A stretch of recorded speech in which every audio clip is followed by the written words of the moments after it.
Bem-vindo de regresso ao Europa 28. O Eurogrupo aprovou uma ajuda de mais de 10 mil milhões de euros à Grécia, depois do encontro dos ministros das Finanças da zona euro. O FMI anunciou que deve participar no resgate a Atenas, desde que haja uma reestruturação da dívida.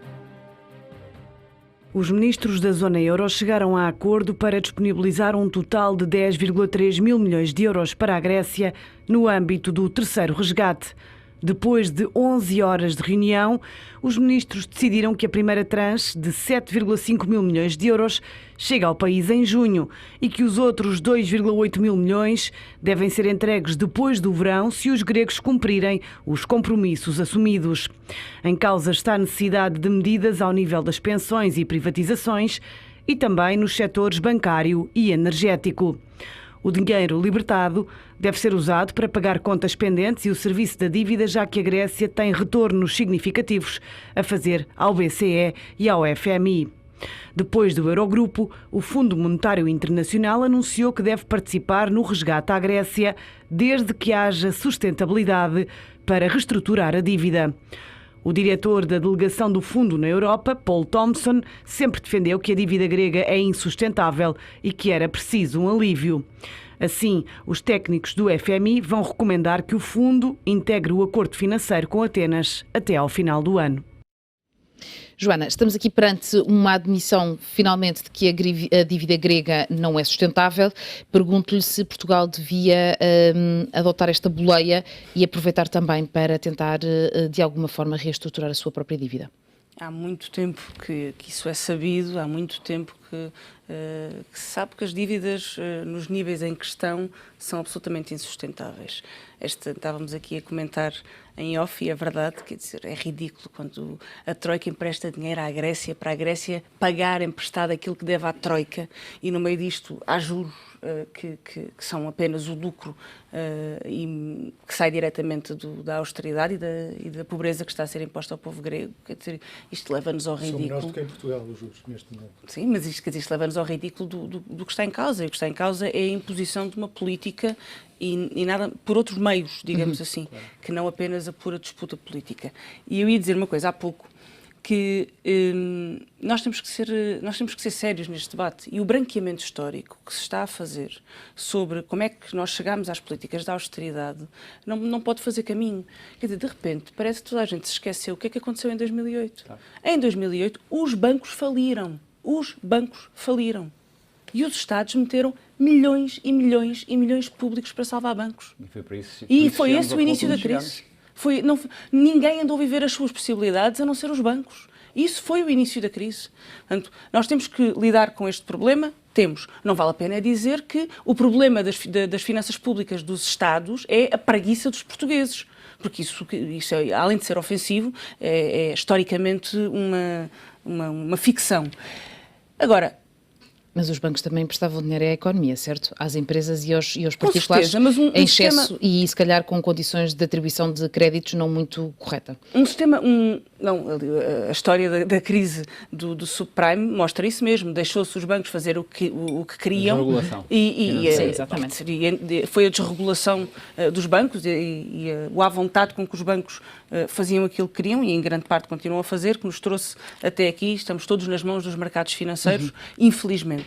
E depois nós temos aqui um outro problema, que é a entidade que supostamente, devido à sua escala, teria capacidade para fazer frente aos mercados financeiros, juntou-se ao inimigo. Se alguma vez não foi, que é a União Europeia.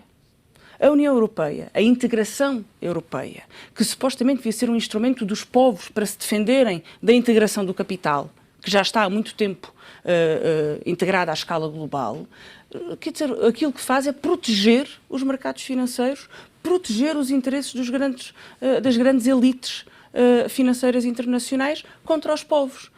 E depois querem que os povos olhem para a Europa e vejam coisas boas. Diga-me um problema hoje que a Europa enfrenta para a qual a União Europeia tenha uma solução. Um problema. Refugiados, não tem. Crise financeira, não tem. Pobreza, falta de emprego, não tem. Não há um único... Até a questão ambiental, não há um único problema. As pessoas olham para a União, olham para a Europa e só veem problemas, não veem soluções. Desigualdade, educação. Não há, podemos ver hoje as em coisas de dia, duas maneiras. hoje em dia, O com copo pode estar meio cheio ou meio hoje em vazio. dia, com a opção da austeridade, a União Europeia transformou-se num monstro.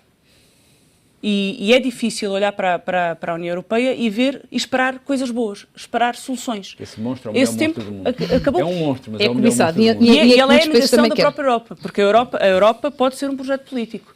Esta União Europeia é a negação da Europa. Carlos, perante esta discussão que esteve em cima da mesa no Eurogrupo e que se percebeu pelo tempo que demorou que foi difícil e que foi um parto difícil, inclusive alguns dos ministros das Finanças utilizavam mesmo essa analogia. No entanto, ficamos aqui um pouco na dúvida de que o alívio da dívida grega só vai poder acontecer provavelmente depois das eleições alemãs, de facto. Pois, se não é... Para já vai ter que haver uma libertação a de curto prazo deste empréstimo, porque, como a Joana disse, grande parte deste empréstimo é para pagar e, portanto, ajudará também nas eleições alemãs, porque será também para pagar a bancos de todo o mundo, mas grande parte deles também bancos alemães. Aliás, este é o grande problema de todo este processo, que é, de facto, mais de 90% do dinheiro que tem sido emprestado à Grécia e também parte a Portugal não fica na Grécia, não é integrado no sistema produtivo grego, é para fazer o roll-up da dívida, é para ir pagando dívida, e também já houve na Grécia um perdão de dívida, e também não resultou. Portanto, também é preciso termos consciência que nem estes empréstimos sucessivos têm ajudado a Grécia, nem o perdão da dívida ajudou a Grécia. Então, o que é que isto significa do meu ponto de vista? Isto significa que o que é de facto necessário é permitir que a Grécia tenha políticas diferentes, tenha outro tipo de instrumentos. Eu acho que pode fazer algum sentido, por exemplo, reconverter a dívida em possibilidade de investimento no próprio país. Isso sim, isso poderia fazer a diferença, quer na Grécia, quer em Portugal, que é reconverter a dívida em investimento produtivo no país. O que tem acontecido na Grécia é, nos sucessivos pacotes, a Grécia tem sido obrigada a vender ativos esses que eram ativos que lhe permitiam gerar riqueza para pagar a dívida, portanto, está cada vez mais enfraquecida. Mais uma vez, eu acho que a questão se coloca ao nível dos instrumentos e das políticas. E com estes instrumentos e com estas políticas, a questão é muito clara. Com ajustamento, a austeridade não é regeneradora, o ajustamento não cria potencial. Agora, o potencial pode levar ao ajustamento. E esta diferença é decisiva. João, muito rapidamente, porque temos muito pouco tempo, ainda queria também ouvir a Inês nesta questão, que é o governo grego acabou por ter, apesar de ser um governo diferente, que finalmente fez a diferença em relação àquilo que costumava ser o normal nas eleições, ainda assim teve que ceder e adotar as medidas que a Comissão Europeia lhe exigiu, nomeadamente no que diz respeito à reforma das pensões. Não teve que ceder, a sua opção foi essa. De facto, o confronto com as instituições europeias chegou a um ponto tal em que das duas uma, ou o governo grego cedia à chantagem e claudicava do ponto de vista do que eram as suas posições, fazia, se quiser, o mesmo ou algo muito parecido com aquilo que antes dele fizeram o PASOK, a Nova Democracia, ou enfrentava até ao fim ia até ao fim nesse confronto, sendo que isso significava romper com as instituições europeias e, concretamente, vamos falar claro, sair do euro. E a maioria dos gregos foi a maioria. Foi a maioria. Bom, a verdade é que a Grécia, dos gregos votou no referendo. Se fez um referendo na Grécia. E disse não. A verdade é que se fez um referendo na Grécia que todas as instituições europeias transformaram, apesar de o não ser, mas a verdade é que as instituições europeias transformaram esse referendo num referendo sim ou não ao euro. Recordemos da chantagem daqueles meses, dizer vocês estão a votar se querem ficar ou sair no euro, e os gregos disseram, 2/3 dos gregos disseram não. Claro. E, portanto, vamos lá ser claros nisto. O Syriza, o governo grego, fez a interpretação contrária daquilo que os gregos disseram em referendo e decidiu ceder à pressão e à chantagem e claudicar naquele que era o seu programa alternativo, no que era as suas propostas alternativas. Há aqui um problema que não é novo, mas, mais uma vez, a experiência grega demonstra-nos é que, em qualquer circunstância, ceder ao chantagista leva sempre a mais chantagem no futuro. Não há nunca uma libertação da chantagem. Nós cedemos hoje, amanhã estamos a ser outra vez vítimas de chantagem, depois da manhã é a mesma coisa. A Grécia, no fundo, se quiser, é a melhor ilustração prática da impossibilidade de um país submetido aos constrangimentos da moeda única, da União Económica e Monetária, poder prosseguir uma política alternativa. Há pouco a Inês dizia, Portugal, desde o início da década 2000 até à irrupção da crise, cresceu a 1%. É verdade. 1,3 Mais precisamente, desde a entrada no euro até ali 2008, 2009, teve taxas de crescimento miseráveis. Depois disso teve recessão. Em termos acumulados, Portugal produziu o ano passado menos riqueza em termos absolutos do que aquela que produzia quando entraram em circulação as notas e as moedas em euro. Isto é assim, não foi só o problema da crise, há pouco a Joana dizia, não foi só a situação dos bancos. Há uma crise que se abate e que tem consequências diferentes, dependendo do estado em que estava cada um desses países. E Portugal estava já numa posição, desde o início da década, de um modo muito particular, antes disso também tinha as suas fragilidades, e não eram poucas, mas sobretudo desde o momento da adesão ao euro, que se dá um decréscimo da produção industrial superior a 10%, da produção agrícola na casa dos 15%, um disparar da dívida, já aí a dívida disparou, um disparar do desemprego, um disparar da dependência face ao exterior. Isto foi o resultado do euro. Está no euro. Exatamente. Também tem argumentos para estar no euro. Exato. Não é? Vamos aqui terminar com a última questão. O conjunto de medidas que a Grécia está a ser obrigada a adotar, nomeadamente no que diz respeito ao reforço das privatizações, é de facto um impedimento para que tenham receitas para poder pagar a sua dívida?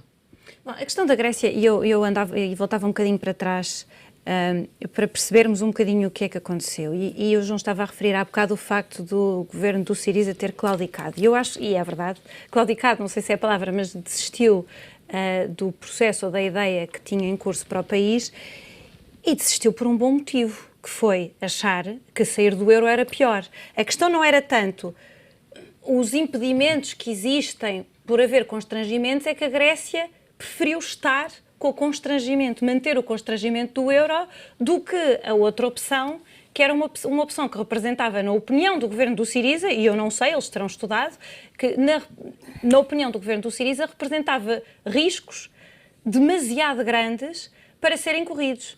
E sabendo eles que isso implicava, já nessa altura, uma condicionalidade, consideraram que essa condicionalidade traria mais vantagens para o país do que atirarem-se para esta hipótese de sair do euro. Portanto, eu acho que é preciso ter cuidado ao compreendermos isto. Eu acho que percebemos melhor quais são os riscos que existem. E não querendo entrar no debate sobre as vantagens do euro, existem realmente vantagens em estar no euro. Agora, será que nós aproveitamos bem as vantagens? Não sei. Eu acho que nós devemos ter feito coisas muito diferentes desde que entramos no euro, certamente. Na questão grega, acho que o conjunto no que diz respeito à Grécia, em 1 minuto, todas as soluções, o problema da Grécia é bastante mais complexo do que o nosso, por causa do tamanho, do tamanho da própria dívida, que é muito maior do que o nosso, e porque a posição de partida em termos de situação estrutural da economia também é muito diferente da nossa. E, portanto, os custos com o serviço da dívida são menores, neste momento. Porque eles têm têm uma composição diferente, e portanto, é verdade. Agora, a realidade é que, sendo a situação deles diferente, os remédios que têm sido propostos ao longo de todos estes anos, houve uma fase em que havia que não era aplicado de todo. Eu até acho que a Grécia é exatamente o exemplo em que não é um exemplo daquilo que acontece quando se aplica a austeridade europeia, digamos, se quiserem pôr nestes termos assim uns termos um bocadinho de esquerda radical. Porque a Grécia, na realidade, passou o tempo todo a tentar evitar fazer isso. Portanto, em parte, o prolongamento enorme que temos tido deste programa se deve também a esse facto. Agora, também é certo que a Grécia foi o primeiro país a registar a ter esta crise que obrigou a uma intervenção. E a intervenção inicial teve uns termos muito diferentes dos outros países e, portanto, eventualmente mais complicados para eles. Meus senhores, a todos, muitíssimo obrigado pela vossa participação. O Europa 28 fica por aqui. Fique connosco. Obrigado.